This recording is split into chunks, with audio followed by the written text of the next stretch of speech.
হাজারাকে এই কথা বলে ফেলছি যে আল্লাহর কসম তোর দুইটা কান আমি ছিদ্র করে দিব, তোর নাকটা ছিদ্র করে দিব।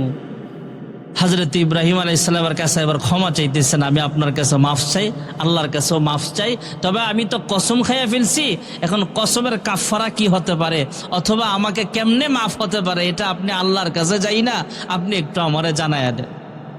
তা আল্লাহর হুকুমে হযরত ইব্রাহিম আলাইহিস সালাম বললেন, ঠিক আছে, কান ছিদ্র করো, একদম চিকন করে ছিদ্র করবা, নাক এক পাশে চিকন করে ছিদ্র করো।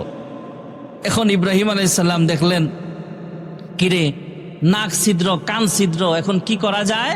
এক কাজ করো, সারা চিকন রিং বানায়া, চিকন আপনার লোহার হোক রূপার হোক স্বর্ণের হোক, তখন তো রূপা শূন্য এগুলোও ছিল, স্বর্ণ রূপা তো তখনও ছিল, তুমি তারে গয়নার মতো বানায়া তখন সর্বপ্রথম পৃথিবীতে নাকফুল এবং কানের জিনিস এগুলো বিধানো হয় মা হাজারাকে। সুবহানাল্লাহ।